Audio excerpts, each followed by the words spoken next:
Começa agora tudo que rola no mundo pop, nerd e geek. Nerd Raiz. Nerd Nutella.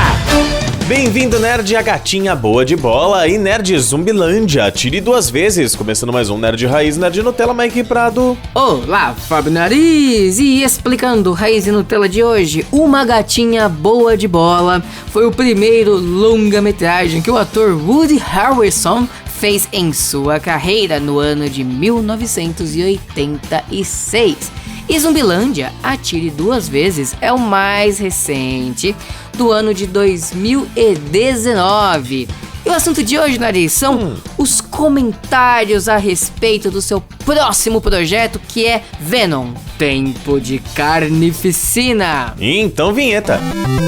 Nerd Raiz. Nerd Nutella. Nariz.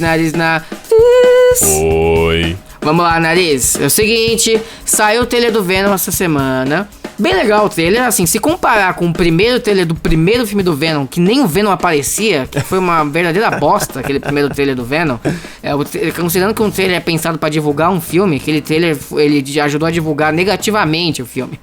Esse trailer não, esse trailer já deu pra mostrar bastante coisas interessantes. E lembrando que o primeiro filme do Venom foi um sucesso inesperado. O filme fez quase 900 milhões de dólares. A Sony nunca na vida ia imaginar que o povo gostava tanto do Venom assim, pra ir em massa pro cinema. E o filme, assim, ele é legal. Ele não é maravilhoso, mas ele é legal. E uma coisa que eu gostei no trailer especificamente é que uma coisa do primeiro filme do Venom que é incontestável, que é divertido e muita gente gosta, é o relacionamento do Ed Brock com o simbionte. É muito legal ver o relacionamento desses dois. É engraçado ver eles dividindo um mesmo corpo. E logo no começo desse trailer mostra os dois praticamente sendo casados. E é muito bom, ou seja, a minha visão é que eles vão expandir essa interação entre Ed Brock e Venom, né? Entre Ed Brock e simbionte. Inclusive, eu tava pesquisando aqui, a música que abre o trailer é o tipo de música que você jamais imaginaria em um filme do Venom, mas que ao mesmo tempo faz todo sentido. Por quê? Conta a história de um casal que não aguenta mais ficar juntos e quer se separar, mas eles decidem ficar juntos porque o amor prevalece entre eles. É isso, se você reparar, os dois estão casados. Os dois estão casados nesse começo de trailer. E o Ed Brock claramente é o que não suporta mais o casamento. Sim. Mas eu quero comentar especificamente, Nariz, o Andy Serkis, que é o diretor do Venom Tempo de Carnificina, ele deu uma série de entrevistas comentando o trailer, e eu vou ler aqui na íntegra algumas das coisas que ele citou. A primeira delas foi a mudança no visual do Cletus Kasady. Porque o Cletus Kasady, que é o Carnificina, ele aparece no final do primeiro filme do Venom, mas ele tá com o cabelo, parece que eles arrancaram um esfregão, sabe, aqueles esfregão pra limpar chão? Sim.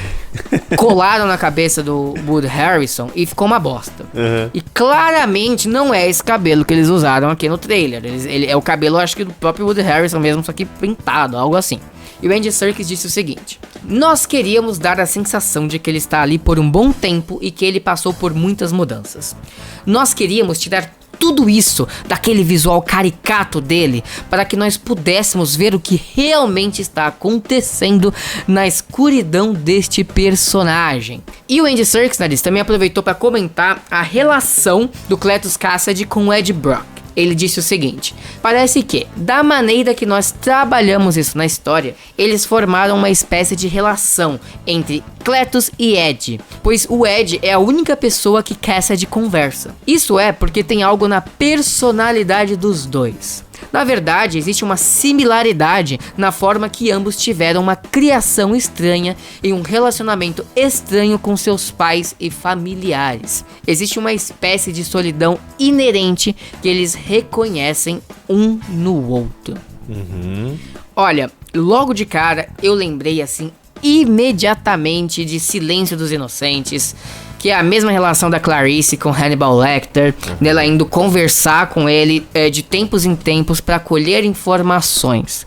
E eu acho que é isso que o Ed Brock faz no decorrer desse filme, ou pelo menos fez, porque o filme se passa 1 ano e meio depois do final do primeiro Venom. E parece que o Ed Brock ficou visitando o Cletus Kasady durante esse 1 ano e meio.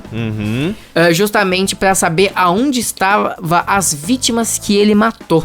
E pelo que eu pude compreender, o Cletus Kasady acabou tendo uma relação com o Ed Brock. Ele acabou considerando o Ed Brock o seu verdadeiro amigo, né? Por assim dizer, nesse meio tempo. Então eu acho interessante. Uma coisa que o Andy Serkis disse aqui, e dá pra ver que eles estão sendo fiéis, nos quadrinhos o Ed Brock não teve uma boa relação com os pais. E o Cletus Kasady também. E dá pra ver que eles estão explorando essa similaridade, eles terem tido uma infância ruim, uma infância negativa. Sim, é interessante porque daí assim você cria um laço, né, entre os personagens. De alguma forma seria legal se apresentassem isso, nem que fosse por maneira de flashback, mas eu acho que traria mais contexto pra essa obsessão, vamos dizer assim, né, dessa amizade. Com certeza, amizade entre aspas, né? Sim, sim. E agora, o Andy Serkis, ele comentou um pouquinho, né, sobre as referências ao universo do Homem-Aranha, se existirá alguma referência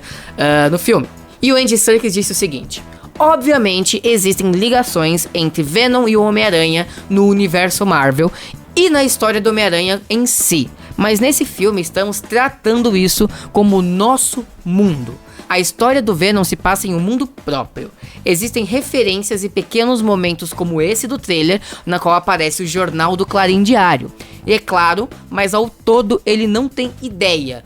O personagem não sabe nesse ponto de outros personagens como o Homem-Aranha. Então é dessa forma que escolhemos representar esse episódio em particular do filme. Mas vamos esperar e ver as pequenas coisas que vocês podem encontrar.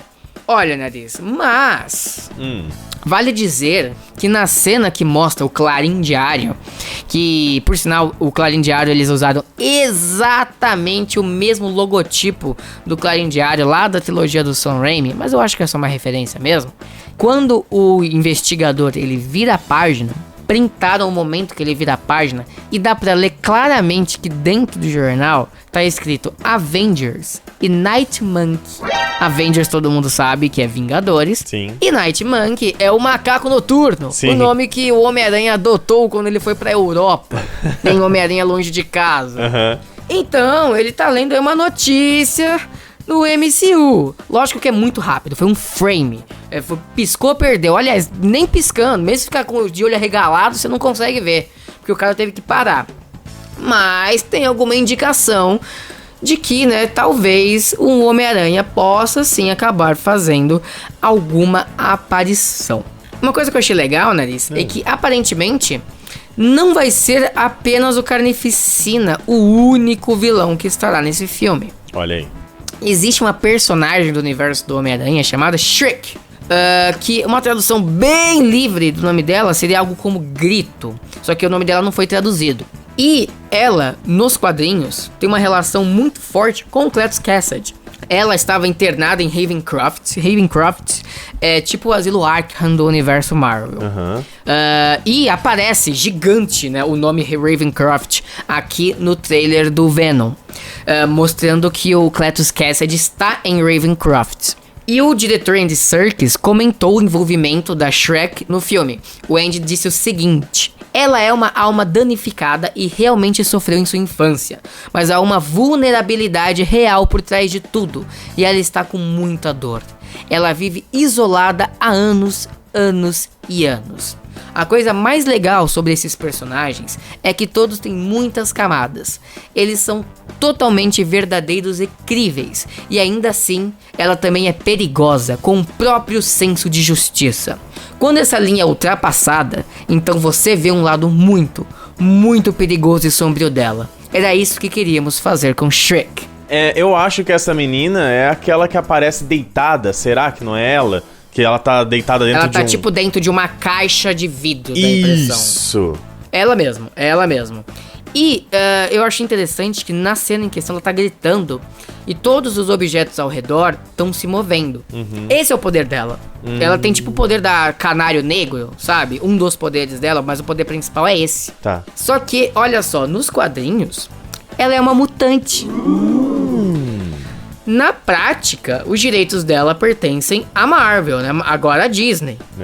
Só que eu acho que... Eu não sei se teve um acordo entre os dois, mas nesse caso, por mais que ela seja uma mutante, ela é uma vilã do Homem-Aranha. Ela tem uma ligação com o Carnificina especificamente. Então ela é uma personagem do universo do Homem-Aranha, apesar de ser uma mutante. Tá. Então eu acho que entra naquela linha de Mercúrio e Feiticeira Escarlate, alguns anos atrás. Sim. De que tanto a Fox como a Disney poderiam usá-los, porque os personagens eles tiveram suas respectivas importâncias, tanto para o universo dos X-Men como para o universo dos Vingadores. Aqui eu acho que como ela é muito importante para esse universo do Homem-Aranha, e a Sony detém os direitos de tudo do Homem-Aranha, eles puderam usar sem grandes dores de cabeça. O que pode acontecer é eles darem uma nova origem para esses poderes dela. E considerando que nos quadrinhos ela também já foi possuída pelo simbionte, eu acho que talvez essa seja a explicação. Talvez ela venha a ser possuída por algum simbionte. E tem algo muito interessante, né? Como eu disse, ela tem uma ligação com Cletus Kasady, com Carnificina. Eles se identificam pela loucura. Tá. Só que eles não são grandes amigos, mas eles tiveram alguns momentos de flerte, mas nada muito sério. E eles chegaram a fazer uma experiência com ela. Eles tentaram colocar o simbionte do Carnificina nela, na Shriek. Só que acontece que quando o simbionte do Carnificina possuiu ela, ele ficou com medo e saiu correndo. Oh, meu Deus! Eita. E depois ele possuiu a pessoa mais próxima, que era a psicóloga que estava no local. E essa psicóloga até acabou virando uma vilã do universo do Homem-Aranha também. Mas olha só, o simbionte do Carnificina, que esteve dentro do corpo do Cletus Kasady, que é um psicopata, entrou no corpo desta menina e teve medo e saiu correndo com o rabinho entre as pernas. Caraca, o que será que essa menina pensa? Exatamente. Então eu tô curioso pra ver como vai ser essa relação. Eu acho que pode ser meio Coringa Arlequina, mas sem a parte do romance. Tá. Que o Cletus Kasady pode ser tipo uma espécie de mentor pra ela, sabe? O único cara que a entende e ele ser a única pessoa que ela se identifica. Que loucura. Eu tô curioso pra entender o uso dessa personagem. No geral, Nariz, gostei de tudo que vi. Gostei que eles estão assumindo este tom humorístico esquisito, sabe? Esse humor constrangedor. Que é algo que eles deram uma pincelada no primeiro filme. E pelo visto eles vão expandir bastante aqui. Espero que eles acertem no Carnificina. Gostei do visual do Carnificina, tipo, não tem erro, eles foram bem fiéis. Ainda mais saiu um boneco Funko Pop. Bicho, o Carnificina, ele foi copiado dos quadrinhos descaradamente, assim, o visual dele no filme. Então, eu quero ver em detalhes como que vai ser a ligação dele com Ed Brock. E espero que eles melhorem o filme, porque por mais que o primeiro filme não seja um lixo, como muitos dizem, tá longe de ser uma maravilha. Mas eu acredito em Andy Serkis, lembrando que Andy Serkis, ele ficou bastante conhecido por ter interpretado ninguém menos do que o Sméagol, né, o Gollum, nos filmes do Senhor dos Anéis e do primeiro filme do Hobbit também. Ele é bastante conhecido por captura de movimentos, então eu acho legal ver um filme que tem bastante efeitos visuais em suas mãos, porque ele tem experiência no assunto, e acho que ele pode melhorar muito o longa-metragem, especialmente se for comparado ao primeiro filme do Venom. E como diria Deadpool, né, vai ter uma baita batalha de efeitos visuais nesse filme. Bom, depois de todas essas notícias envolvendo o segundo filme do Venom, a gente traz as manchetes do dia. Motoqueiro Fantasma está a caminho do universo cinematográfico da Marvel, revela fonte. Ao que tudo indica, ele fará sua primeira participação em Doutor Estranho no Multiverso da Loucura, mas vai ser um ator novo interpretando o Johnny Blaze, não vai ser o Nicolas Cage novamente. Mefisteiros de plantão devem estar enlouquecendo nesse exato momento. Valve indica que a Steam, serviço de games para PC, poderá ser anunciada para consoles ainda neste ano. Governo chinês indica que lançamentos de Shang-Chi e a Lenda dos 10 Anéis e Eternos podem ser censurados no país.